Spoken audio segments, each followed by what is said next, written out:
오늘 성경 말씀 요한복음 15장 12절 말씀입니다. 말씀을 봉독하도록 하겠습니다. 내 계명은 곧 내가 너희를 사랑한 것 같이 너희도 서로 사랑하라 하는 이것이니라.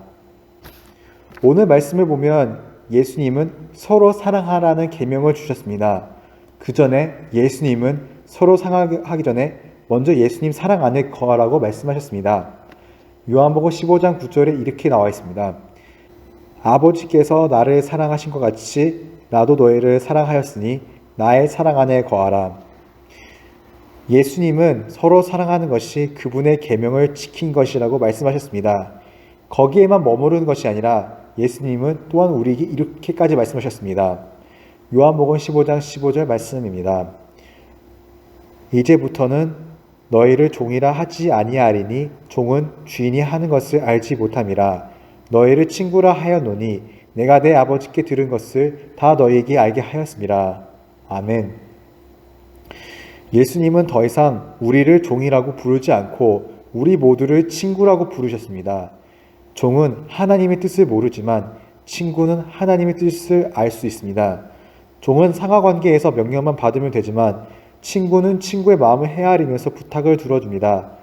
이러한 이유로 예수님은 우리를 친구라고 부르셨습니다.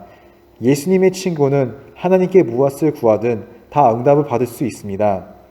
그런데 여기서 한 가지 드는 의문이 있을 것입니다. 우리가 예수님의 친구라면 왜 하나님의 음성을 듣기조차 힘드는가? 저는 이것에 대한 질문을 해결하기 위해 개신교 500년 역사를 훑어보고자 합니다. 개신교회는 1517년 마르틴 루터에 의해 탄생하게 되었습니다. 거기에 더해 장칼뱅은 루터의 의지를 이어받아 프랑스, 스위스, 영국의 종교개혁 의지를 굳건하게 만들었습니다. 이런 바통을 이어받아 존 웨슬리는 칼뱅의 정신을 부드럽게 강화시켜 완전 성화 교리를 내세우는 감리교회를 창시하였습니다. 이런 정치들이 모여 미국으로 건너가고 미국에서 지금의 한국교회에 영향을 끼치게 되었습니다. 저는 종교개혁 역사를 보면서 커다란 신앙의 의지와 순수한 하나님께 대한 열망을 보게 되었습니다. 하지만 여기에 있는 어둠도 보게 되었습니다. 먼저 루터는 하나님께 의롭다함을 받으면 그게 끝이라고 생각했던 것 같습니다. 그래서 루터는 신앙의 성장에 대해서 심도 있게 파고들지는 않았습니다. 칼뱅의 후예들은 튤립이라는 교리를 내세웠습니다. 이 튤립은 영어의 약자로 total depravity, 전적 타락, 두 번째 unconditional election, 무조건 선택, 세 번째 limited atonement, 제한적 구속, 네 번째 irresistible grace, 불가항력적 은혜, 다섯 번째 perseverance of the saints, 성도의 견인, 다섯 가지 칼빈주의 강령을 나타냅니다. 이 교리는 전적 타락과 무조건 하나님의 선택을 강조합니다. 이 말은 무슨 말이냐? 인간은 언제나 죄인이기에 무조건적으로 하나님께 복종해야 한다는 것입니다. 그리고 이 죄로 말미암아 하나님은 늘 선택받는 사람과 선택을 못 받는 사람을 이미 구분하셨다고 말씀하셨습니다. 이것이 바로 이중 예정설입니다. 이 예정설에 따르면 하나님이 이미 선택하셨기 때문에 인간이 노력 필요 없다는 것입니다. 다행히 웨슬리 목사님은 칼뱅의 영향을 받았어도 완전 성화의 길을 제시해 모든 사람에게 구원의 기회가 있다고 말씀하셨습니다. 아쉽게도 감리교회에도 완전 성화 대신 완전 타락과 제한적인 선택을 지지하는 사람이 꽤 많이 있습니다. 제가 완전 타락과 무조건적인 하나님의 선택을 조심하는 이유가 있습니다. 히브리서에서 이렇게 나와 있습니다. 히브리서 10장 17절 18절 말씀입니다. 또 그들의 죄와 그들의 불법을 내가 다시 기억하지 아니하리라 하였으니 이것들을 사하셨은즉 다시 죄를 위하여 제사 드릴 것이 없느니라. 아멘. 하나님은 우리에게 이미 죄가 없다고 선언을 하셨습니다. 그런데 계속 죄를 붙든다는 것은 하나님의 말씀을 거역하는 것입니다. 사도행전에서는 이렇게 써져 있습니다. 하나님께서 깨끗하게 하신 것을 내가 속되다 하지 말라 하더라. 아멘. 원죄에 계속 머물게 되면 하나님의 마음을 헤아리지 못하는 현상이 일어나게 됩니다. 원죄에 머물게 되면 우리 자신을 종으로 하나님을 그 종을 부려먹는 주인을 만들게 됩니다. 그런 생각 때문에 우리는 늘 하나님께 벌벌 기어야 된다는 강박관념을 가지게 됩니다. 이 강박관념이란 하나님은 위대하지만 우리는 벌레만도 못한 노예다 라는 생각입니다. 이러한 생각으로 마음 깊이 우러나오는 사랑을 막아버립니다.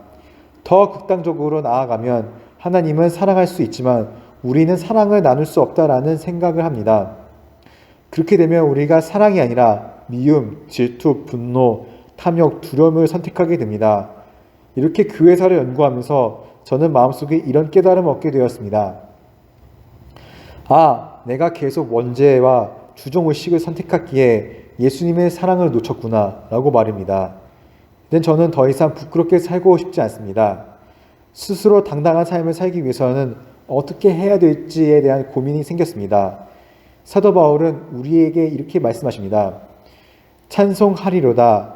하나님 곧 우리 주 예수 그리스도의 아버지께서 그리스도 안에서 하늘에 속한 모든 신령한 복을 우리에게 주시되. 아멘.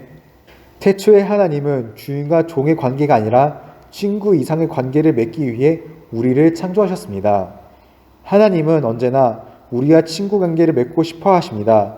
오늘 말씀에 나왔던 것처럼 예수님은 우리를 종이 아니라 대등한 친구로 부르셨습니다. 예수님과 종이 아니라 친구 관계에 살게 된다면 어떻게 될까요? 친구 관계로 살게 된다면 사랑의 힘으로 모든 것을 변화시킬 수 있습니다. 심지어는 인간 사업에도 말입니다. 사랑이 인간 사업에도 영향을 끼칠 수 있나요? 라고 질문할 수 있습니다.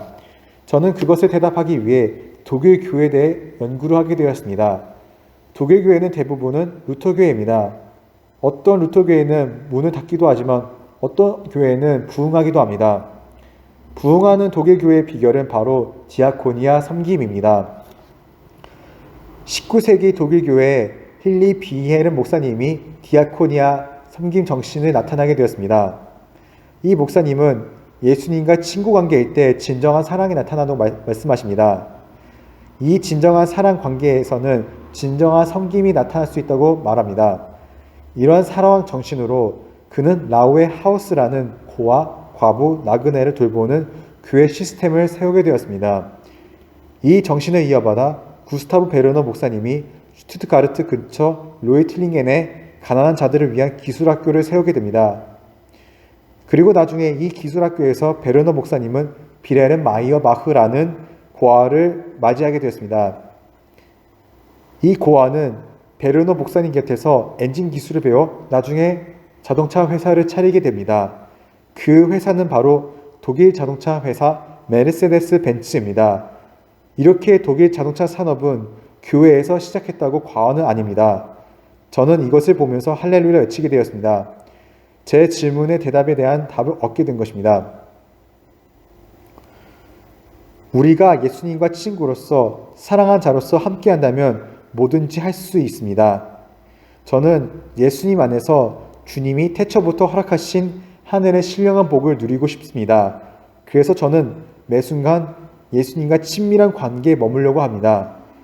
사랑하는 사당중앙교회 성도님들, 우리 모두 다 예수님과 친밀한 친구 관계가 되어서 늘 기쁨으로 하늘의 복을 누리며 또한 세상의 아름다운 향기를 전해주는 성도가 되기를 간절히 기도하겠습니다.